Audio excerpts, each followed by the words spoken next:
Bismillah. Le duc de Glentoran descendit d'un pas vif l'étroit escalier très raide qui avait été creusé dans le roc par ses ancêtres, des siècles auparavant. Une nouvelle tempête s'annonce, pensa-t-il. Elle devrait être encore plus forte que celle de ces derniers jours. En ce début juin, il faisait très froid. La mer se précipitait furieusement sur les rochers de cette côte déchiquetée, et au loin, d'énormes vagues aux crêtes frangées d'écume se chevauchaient sous un ciel de plus en plus sombre. « Il ne doit pas faire bon être en mer par ce temps, se dit Bruce de Glentoran. Un temps qui était un diapason de son humeur. Quand il arriva sur la petite plage dont le sable crissa sous ses bottes, une rafale glacée plaqua son kilt à carreaux vert foncé sur ses genoux, tandis que ses cheveux volaient dans les embruns. Là-haut, fièrement planté sur les rochers, dominant la mer et le loch, s'élevait la silhouette romantique du château de Glentoran. Le duc aurait pu le parcourir les yeux fermés des caves au grenier. Il en connaissait chaque tour, chaque couloir, chaque escalier, chaque passage secret. C'était seulement à la mort de son père, quand il était entré en possession du titre et du domaine, que Bruce avait appris que son héritage se limitait à cela. Le défunt duc avait gaspillé ce qui restait de la fortune familiale sur les tapis verts ou dans des placements hasardeux. Il avait légué à son fils un superbe château, en bien mauvais état, et des milliers d'hectares de landes où paissaient tranquillement des moutons. Plusieurs villages de fermiers ou de pêcheurs faisaient partie du domaine. Le duc savait que son rôle consistait à veiller au bien-être de ceux qui dépendaient de lui. Une tâche impossible, étant donné les conditions. Cela le désolait. En effet, avec quel argent construire des écoles et un hôpital, sans parler de la réfection des toitures de certains cottages et de celles du château, qui étaient en plus mauvais état encore. Il s'était rendu à Londres dans l'espoir d'obtenir un prêt, mais les hommes d'affaires étaient si durs. Vers qui pouvait-il se tourner maintenant? Il n'en avait aucune idée. Bruce? Elle se retourna, sa sœur Meg, qui venait de le rejoindre, resserra autour de ses épaules son châle en tartan, tout en examinant son frère avec inquiétude. « Comme tu as l'air sombre. »« Il y a de quoi, grommela-t-il. Nous sommes dans une passe difficile, mais tu trouveras une solution, j'en suis sûr, assura-t-elle d'un ton encourageant. Si seulement tu étais marié, je me ferais moins de soucis. Pourquoi? Moi, je peux me débrouiller dans les pires conditions, mais toi, la pensée de te voir réduite à la misère me désole. Meg éclata de rire. N'exagère pas, Bruce. Nous n'en sommes pas là. Nous aurons toujours de quoi vivre. Dans le pire des cas, nous pouvons fermer le château et nous installer dans la maison des douairières. Et puis, j'ai encore la ressource de vendre mes bijoux. Les bijoux de notre mère? S'exclama-t-il horrifié. Il ne faut pas leur attacher une valeur sentimentale. Après tout, il ne s'agit que de cailloux brillants. Avec bonne humeur, elle poursuivit. Et jamais nous ne mourrons de faim. Nous pourrons pêcher le saumon dans le loch, avoir quelques poules, cultiver un jardin potager. Bruce leva les yeux au ciel. Sa sœur avait une vision totalement irréaliste de l'existence. Ils vivaient déjà très simplement, mais s'ils quittaient le château, tout luxe serait définitivement banni de leur existence. « Ah, si seulement tu étais marié !» répéta-t-il, avec un homme pouvant t'assurer. Elle interrompit. « Le jour où je me marierai, ce sera par amour. » Bruce garda le silence. Il comprenait si bien sa sœur, lui-même n'aurait jamais pu envisager d'épouser une femme par intérêt. Mais si j'avais la chance de rencontrer un jour celle qui m'est destinée, comment pourrais-je lui proposer de partager ma vie dans de telles conditions? Il se força de ne pas penser à la jeune fille blonde avec laquelle il avait dansé à Londres. Très vite, trop vite, il avait laissé son cœur et son imagination s'emballer. Quelle déception quand il l'avait surprise ensuite en train de flirter d'une manière éhontée tout en riant à gorge déployée. Meg s'accrocha brusquement au bras de son frère pour garder son équilibre. Une rafale plus violente que les autres l'avait fait vaciller. Se marier, elle se savait jolie mais d'une beauté trop discrète pour s'imposer d'emblée, et elle ne possédait pas cette vivacité d'esprit qui attirait les hommes.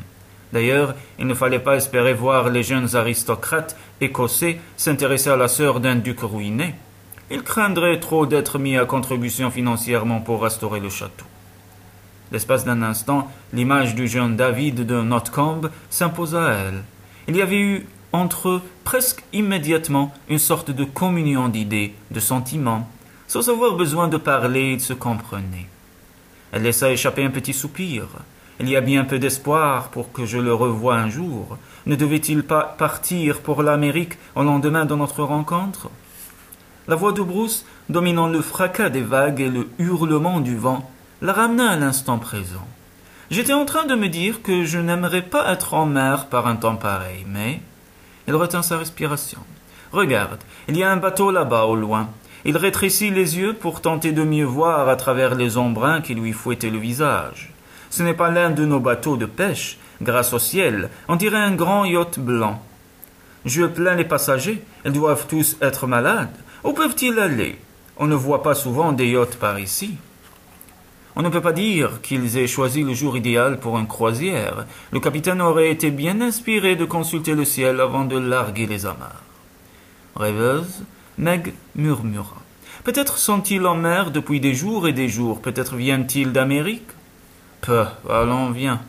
Bruce se dirigea vers l'escalier taillé dans le roc. Rentrons vite, nous mettre à l'abri. L'Étoile des mers, le luxueux yacht des Van Ashton, roulait et tanguait sur une mer déchaînée. Terrifiés, la plupart des passagers s'étaient réfugiés dans leur cabine. Viola, qui n'était pas sujette au mal de mer, traversa une coursive en s'agrippant en main courante en cuivre. Elle arriva dans le luxueux salon où son frère s'était recroquevillé au coin d'un canapé tapissé de velours vieil or. « David, tu devrais aller te reposer dans ta cabine. » Il secoua négativement la tête, très pâle, il tremblait de tous ses membres. Soudain, il se plia en deux et une terrible quinte de toux le secoua. Viola posa la main sur son front. « Tu as encore de la fièvre, je t'en supplie, va te coucher, appuie-toi sur moi. »« Non, je préfère rester ici, au moins il y a un peu d'air, mais j'ai si froid. » Il se remit à frissonner. « J'ai si froid, répéta-t-il. Oh, quand atteindrons-nous un port? Si j'avais un bon lit et une chambre bien chauffée, je me remettrais vite. » Viola ôta sa cape doublée de fourrure et en enveloppa son frère, puis elle s'assit près de lui. « Le capitaine m'a dit qu'à cette saison les tempêtes ne duraient jamais très longtemps, déclara-t-elle. « Tu l'as cru ?» demanda David avec ironie. La jeune fille lui prit la main. « Calme-toi, bientôt tu seras sur le plancher des vaches, comme aurait dit Nanny. Nous ferons appel au meilleur médecin pour te soigner, tu seras bien vite sur pied. » Rassuré par la présence de sa sœur, David ferma les yeux. La jeune fille contempla avec inquiétude les cernes profonds qui creusaient les joues blêmes de son frère, puis son regard se porta sur les hublots, battus sans trêve par d'énormes paquets de mer. S'ils se brisaient... « Ne vous inquiétez pas, mademoiselle de Northcombe, » lui avait dit le capitaine, la voyant anxieuse. « L'Étoile des mers est un bateau solide. » À son tour, elle frissonna. Le voyage avait pourtant si bien commencé. Il faisait un temps magnifique quand ils avaient quitté New York, et ils avaient eu droit à un soleil radieux pendant toute la traversée de l'Atlantique. Quand les Van Ashton, des millionnaires américains qui embarquaient pour des vacances en Europe, à bord de leur yacht tout neuf, les avaient invités, Viola avait tout d'abord refusé. « C'est très tentant et je vous remercie, mais n'oubliez pas que David a été gravement malade. Peut-être devait-il attendre d'avoir repris des forces avant d'entreprendre ce voyage. » Madame Van Ashton avait haussé les épaules. « Pourquoi? Votre frère est désormais convalescent et la seule perspective de revoir bientôt son pays natal devrait suffire à le guérir complètement. » Au début, la jeune fille s'était félicitée d'avoir accepté l'invitation des Van Ashton, mais peu à peu, l'état de David s'était dégradé. Son frère rejeta ses cheveux en arrière dans un geste las. Quelle différence avec le voyage de l'aller! Ils gardaient tous les deux un merveilleux souvenir du superbe paquebot à bord duquel ils s'étaient rendus à New York. Vêtue de la robe bleue que lui avait offerte son amie Charlotte, Viola avait dansé tous les soirs. Malgré tous ses efforts pour l'oublier, elle ne pouvait s'empêcher de penser au bel Écossais qu'elle avait rencontré chez les Brent. « À quoi bon ?» se disait-elle alors. « Je ne le reverrai jamais, et même si le hasard me remettait en sa présence, il s'arrangerait pour m'éviter. » La jeune fille n'avait pas oublié le regard de mépris que lui avait lancé le duc quand il l'avait vu flirter en buvant coupe de champagne sur coupe de champagne. Le lendemain, le frère et la sœur avaient embarqué à bord du transatlantique, qui devait les emmener de l'autre côté de l'océan. Pour les jumeaux, qui vivaient plus que chichement auprès de leur cousine Edith, ce voyage en première classe avait représenté un incroyable dépaysement. Souvent, au cours des repas servis par une armée de serveurs attentionnés, ils échangeaient un regard sidéré. Mais ce n'était rien en comparaison de ce qui les attendait à New York. Ce n'était pas leur père qui les attendait sur le quai, mais une voiture automobile de grand luxe, conduite par un chauffeur en livrée, plein de déférence.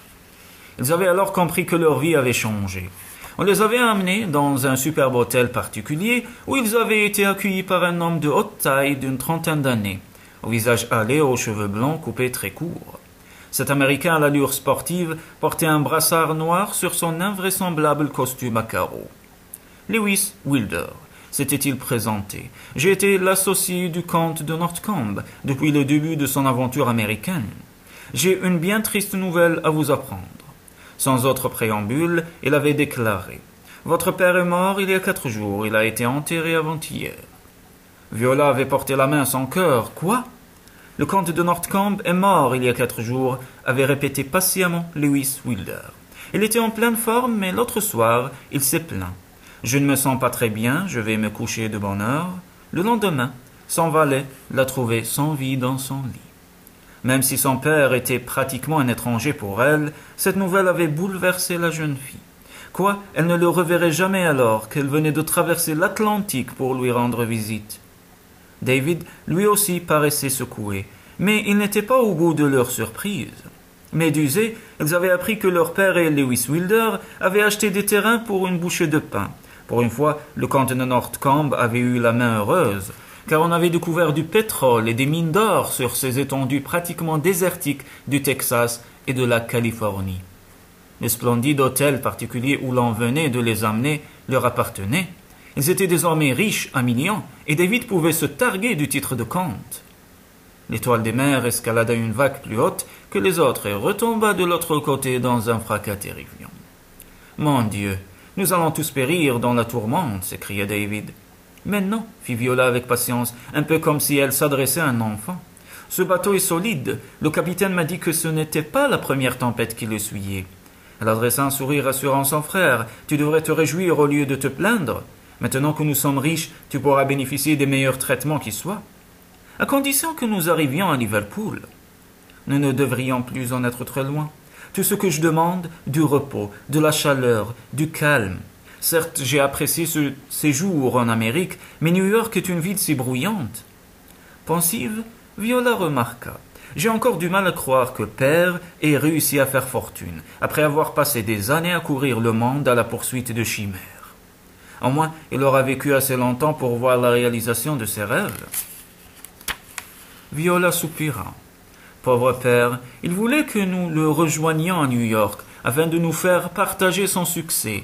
Cette dernière joie lui a été refusée. Il a quand même pu se dire que ses enfants ne manqueraient plus jamais de rien. Au prix de sa vie? Oui, auprès de sa vie, fit David dans un triste écho. Péniblement, il se redressa. Il aura au moins accompli quelque chose dans son existence, tandis que moi je vais peut-être mourir sans avoir jamais rien fait, alors que j'avais tant de projets. Je rêvais de voyager, de peindre, de devenir un grand artiste, et au lieu de cela... Ne dis pas de sottises, s'empressa de le couper la jeune fille. Désolé de voir son frère aussi pessimiste. Tu guériras et tu te consacreras à la peinture. Puisses-tu dire vrai? David frissonna sous la cape de sa sœur. Lewis Wilder n'avait pas l'air très content de nous voir partir. J'avais l'impression qu'il était amoureux de toi. Viola se sentit rougir. « Je me trompe, » insista son frère. Mal à l'aise, la jeune fille feignit de contempler le bout de ses bottines enfin chevreaux. Dans les premiers temps de leur séjour à New York, Lewis Wilder les avait beaucoup aidés. Il les avait tout d'abord présentés aux avocats et aux banquiers de leur père. Grâce à lui, le frère et la sœur avaient également pu faire la connaissance des personnalités les plus influentes de New York. Il aurait voulu les emmener au Texas et en Californie afin de visiter les puits de pétrole et les mines d'or qui leur appartenaient désormais. Mais quand il leur avait parlé de ce projet, David commençait à ressentir le premier symptôme de la maladie. Pendant que le jeune homme gisait dans son lit, terrassé par la fièvre, Lewis Wilder en avait profité pour faire à Viola une cour de plus en plus insistante. Viola avait très vite compris qu'il souhaitait l'épouser. Elle n'était pas dupe. Je lui plais, soit, mais l'énorme fortune que je possède désormais lui plaît encore plus, même s'il est pratiquement aussi riche que moi. Plusieurs fois il avait demandé en mariage, les refus de la jeune fille ne semblaient pas le décourager. Cet homme, très entêté, était persuadé que, à force de persévérance, il arriverait un jour à ses fins. Pour lui échapper, Viola n'avait pas trouvé d'autre solution que celle de regagner l'Angleterre. De toute manière, elle n'avait aucune intention de s'éterniser en Amérique. Elle avait la nostalgie de l'Angleterre et de ses traditions. Quant à David, qui allait beaucoup mieux, il souhaitait lui aussi rentrer. L'invitation des Van Ashton était arrivée juste au bon moment.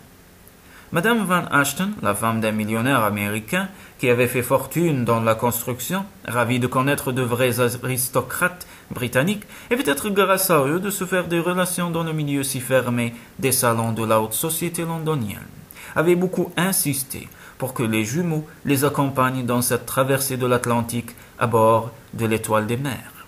Il n'était plus resté à Viola qu'à convaincre son frère qui aurait aimé prendre le même paquebot qu'elle allait. Réfléchis, David.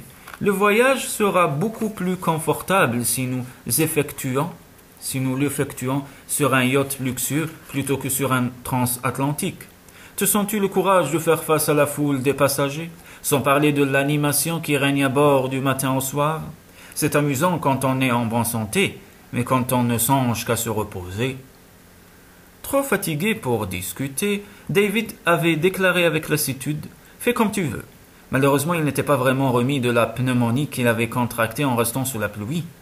Un soir où il était sorti dessiner les docks de New York, Viola avait espéré que l'air du large lui ferait du bien. Hélas, c'était tout le contraire qui s'était produit. Au lieu de voir son état de consolidé, son frère avait fait une rechute.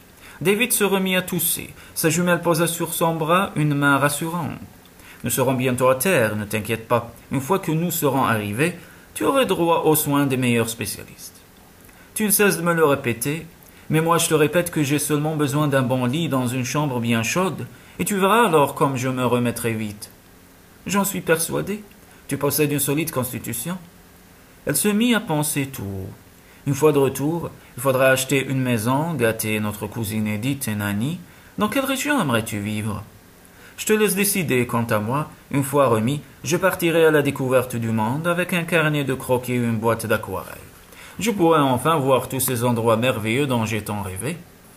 Moi, j'aimerais avoir une maison à Londres, une autre à la campagne. Si par hasard il était à vendre, peut-être pourrais-je racheter le château de Northcombe.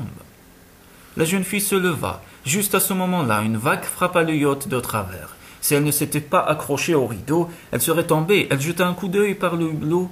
« David, je vois la terre !» s'écria-t-elle. « Ce n'est pas possible. Nous sommes toujours en pleine mer, loin de tout, hélas. »« Je t'assure que je vois une côte, » insista la jeune fille. « Des collines, des rochers. » Son frère se mit péniblement debout et la rejoignit près du hublot. « Tu as raison. Où pouvons-nous bien être? Ce n'est pas la baie de Liverpool. Oh, c'est trop bête.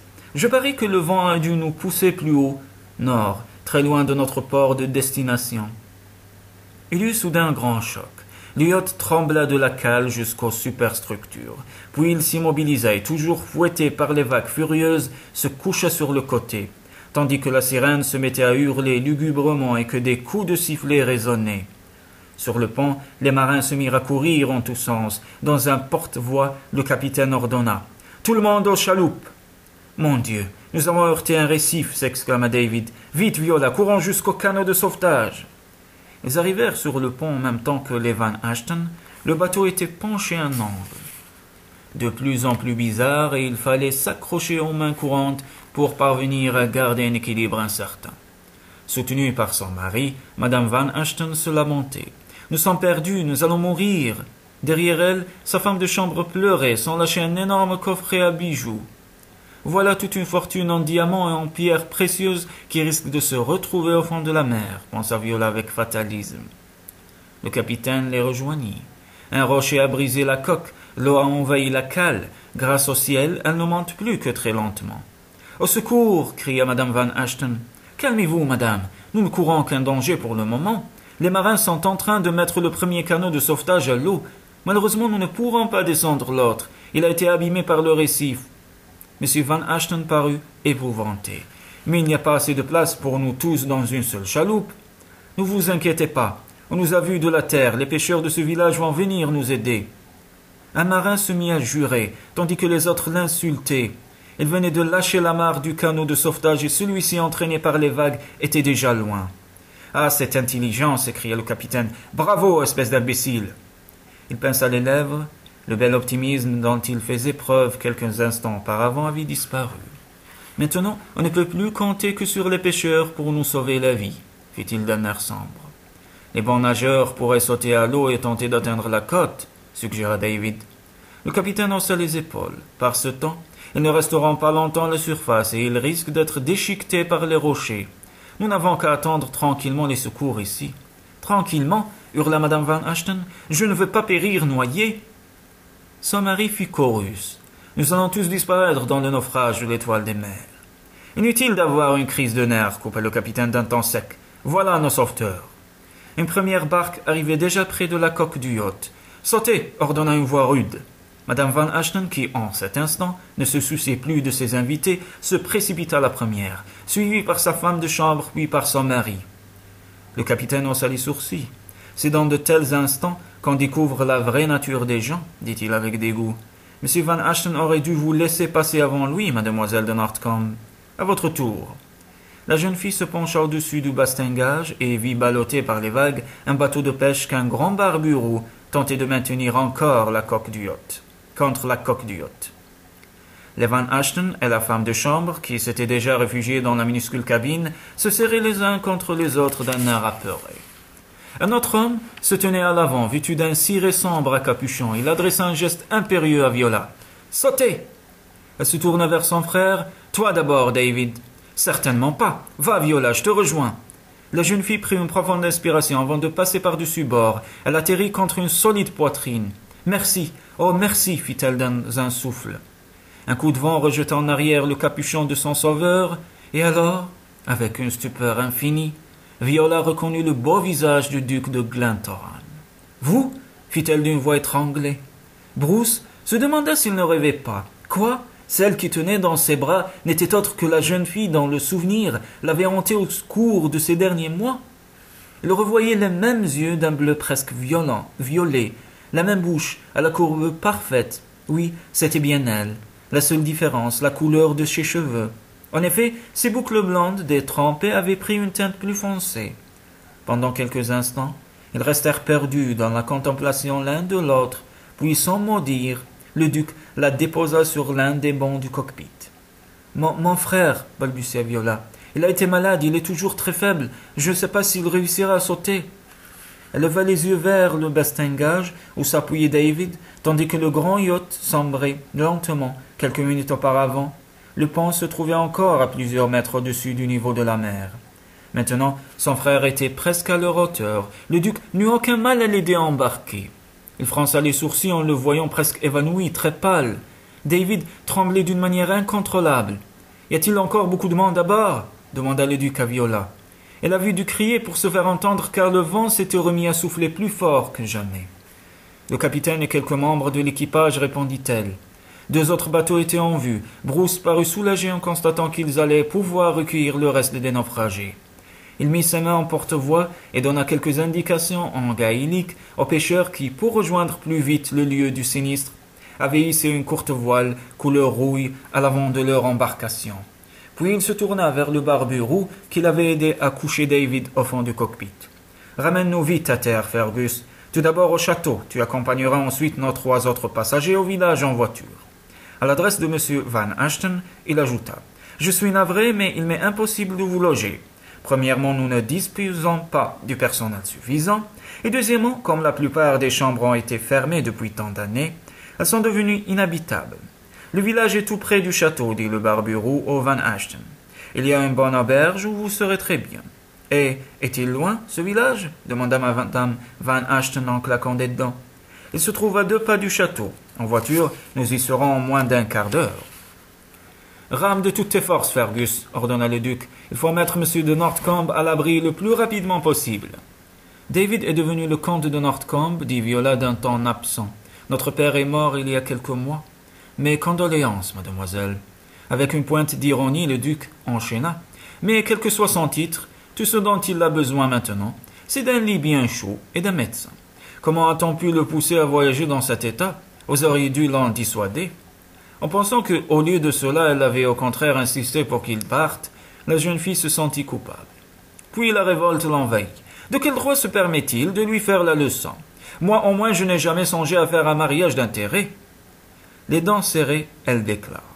Nous avions pensé que début juin, la température serait agréable et la mer calme. David a eu une pneumonie. Il est désormais convalescent et notre médecin en Amérique l'a jugé capable d'effectuer la traversée. Le duc haussa les sourcils. Il semble en bien mauvais point. Et vous dites qu'il serait convalescent? Il l'était, admit-elle avec réticence. Malheureusement, il a fait une rechute pendant le voyage. La jeune fille se pencha au-dessus de son frère pour tenter de le protéger de la pluie, du vent et des embruns. Sa chaude cape doublée de fourrure était restée à bord du yacht, comme tous les nombreux vêtements qu'elle avait achetés dans les meilleurs magasins de New York. Ce n'est qu'un moindre mal, pensa-t-elle. Le principal, nous sommes sains et saufs. Dès que le bateau arriva dans une petite baie abritée, le duc et le dénommé Fergus le tirèrent sur le sable.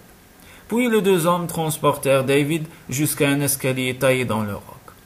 Tout en tordant sa jupe trempée, Viola les suivit, tandis que les Van Ashton et la femme de chambre leur emboîtaient le pas.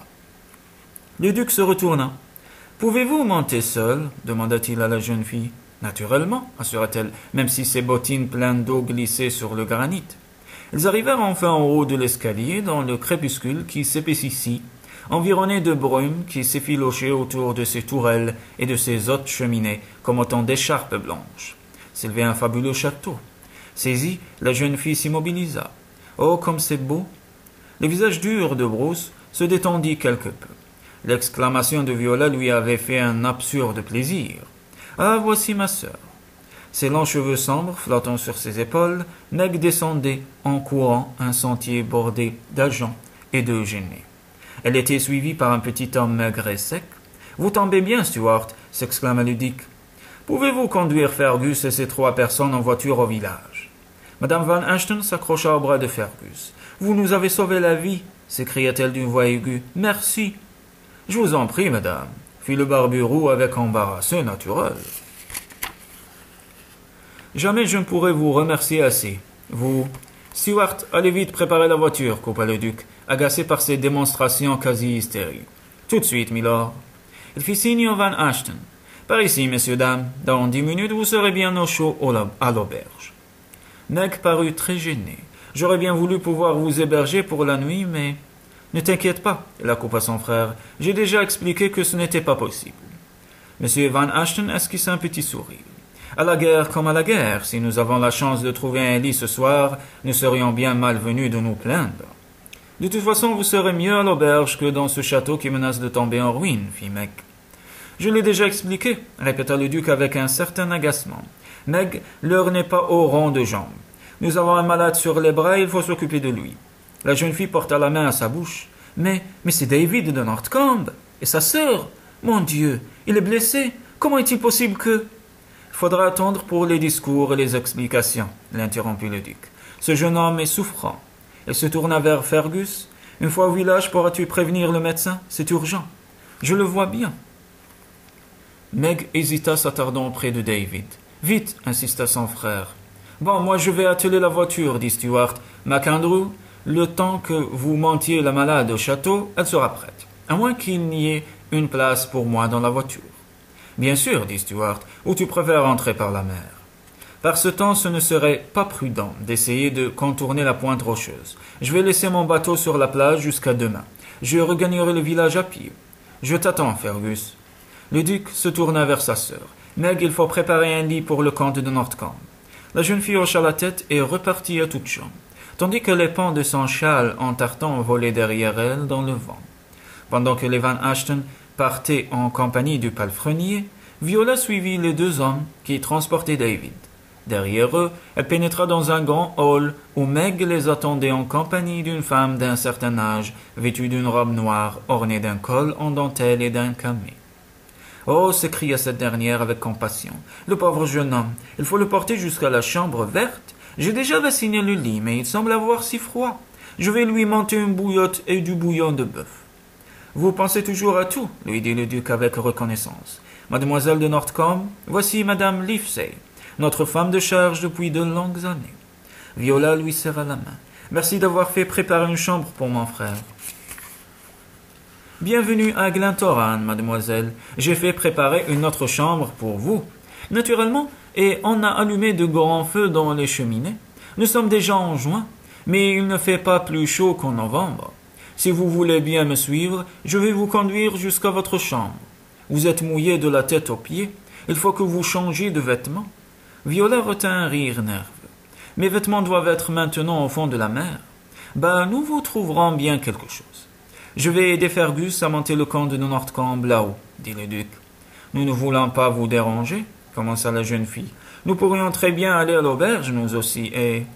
Visiblement choqué par cette suggestion, le duc l'interrompit. Certainement pas. Votre frère est souffrant. Je n'allais pas dans l'état où il se trouve l'obliger à faire le trajet jusqu'au village. Merci, murmura Viola. Du fond du cœur, merci. Merci pour tout.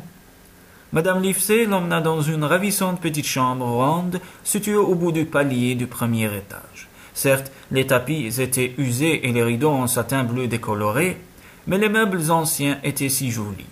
Votre frère va être dans la chambre voisine, lui dit la femme de charge. Je vais vous apporter de l'eau chaude et des vêtements secs. Dépêchez-vous d'ôter ceux que vous portez si vous ne voulez pas tomber malade.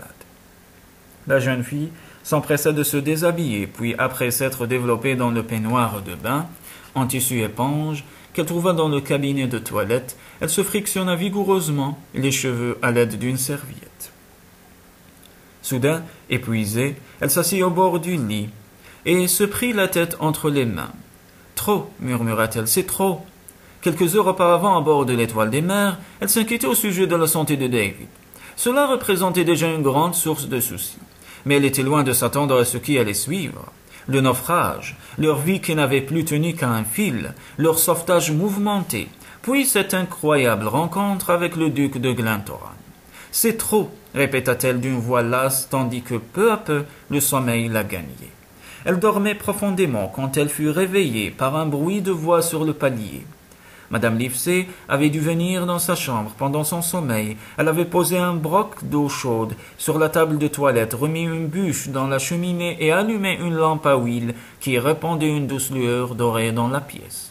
« Merci beaucoup, docteur, » dit Meg, de l'autre côté de la porte. Le médecin était là, Viola se leva en hâte et après avoir serré la ceinture de la robe de chambre autour de sa taille fine, sortit. Un vieil homme en redingote noire remonta ses lunettes cerclées d'or sur son front en la voyant apparaître. « Oh, vous êtes réveillé !» s'exclama Meg. « Le docteur Monro vient d'examiner votre frère. Docteur, voici mademoiselle de Northcombe, la sœur du comte. »« Excusez-moi de me montrer ainsi, » fit Viola avec confusion, « mais je crois que madame Livesey a emporté mes vêtements mouillés. » Le médecin eut un geste indifférent. « Je vous en prie, étant donné les circonstances. » « Vous avez vu mon frère » demanda la jeune fille avec angoisse. « Comment va-t-il » Le médecin hocha la tête. Le comte de Northcombe n'était déjà pas en très bonne santé, mais le dramatique aventure qu'il vient de vivre n'a rien arrangé. Il est arrivé au château trempé jusqu'aux os, ce qui, dans son état, n'était guère indiqué. Viola se sentit envahie de remords. En cet instant, elle se sentait tellement coupable. Après tout, c'était elle qui, pour échapper aux pesantes avances de Louis Wilder, avait insisté pour quitter New York. Sa vie est-elle en danger demanda-t-elle avec angoisse. Ce jeune homme de constitution robuste devrait se remettre à condition de bénéficier de soins sérieux. Mais jusqu'à complète guérison, il devra rester ici. Rester ici? Ce n'est pas possible. Nous devons nous rendre à Londres. Le docteur Monro insista. Mademoiselle, vous m'avez parfaitement entendu. Votre frère ne peut plus courir de risques. Plus de voyages, plus de fatigue inutile. Sinon, je ne réponds de rien. Nous ne pouvons pas nous éterniser en Écosse. Elle ouvrit les mains. Songez, nous n'avons plus rien, ni vêtements, ni argent, ni papier, ni... Le médecin reprit la serviette qu'il avait posée sur une chaise. Du doigt, il désigna la porte de David. Le comte de Northcombe ne doit plus quitter cette chambre pendant au moins 5 semaines. À l'adresse de Meg, il ajouta. Mademoiselle de Glentoran, ne vous donnez pas la peine de me reconduire, je connais le chemin. Je reviendrai demain voir le malade. Viola se tourna vers Meg. C'est terrible. Comment pouvons-nous vous imposer notre présence aussi longtemps? Mon frère et moi sommes très heureux de vous offrir l'hospitalité. Viola n'avait pas oublié la façon dont le duc lui avait tourné le dos à Londres, en la voyant flirter avec quelques-uns des amis de Charlotte. Et maintenant elle allait devoir vivre sous son toit. Ce n'est pas possible, pensa-t-elle. Hélas, le médecin avait été formel. La santé de David en dépendait. « Je suis navré, commença-t-elle. Je vous en prie, ne parlez pas ainsi. Je le répète, mon frère et moi sommes très heureux de vous recevoir. Sachez, mademoiselle de Northcombe, que... Appelez-moi Viola, je vous en prie. Et vous, appelez-moi Meg. J'allais vous dire de ne pas vous inquiéter au sujet de vos vêtements. Nous sommes à peu près de la même taille et je vous prêterai tout ce qu'il vous faut. Quant à votre frère, une fois qu'il pourra quitter son lit, il n'aura qu'à mettre les kilts de Bruce. Cela devrait très bien lui aller. » En dépit de son anxiété, Viola ne put s'empêcher d'imaginer l'expression horrifiée de David lorsqu'il se verrait obligé de porter un kilt aux couleurs des Glentoran. « Je peux aller le voir » demanda-t-elle. « Bien entendu, Madame Livesey est à son chevet pour le moment. Après l'épreuve que vous venez de traverser, je ne pense pas que vous venez de que vous souhaitiez descendre dîner. Je vais demander que l'on vous monte un plateau, et demain, je vous apporterai de quoi vous habiller. » Viola dut reconnaître que si Meg paraissait timide, presque effacée aux premiers abords, elle savait ce qu'elle voulait et possédait un sens de l'organisation remarquable. Sur la pointe des pieds, elle pénétra dans la chambre de son frère. David dormait. Maintenant qu'il était à l'abri et au chaud dans un vrai lit, ce dont il rêvait, son visage amaigri paraissait enfin reposé. Quelques semaines de soins et de tranquillité devraient le remettre d'aplomb. Mais que va dire le duc en apprenant que nous sommes obligés de rester chez lui pendant tout ce temps ? Se demanda la jeune fille avec inquiétude.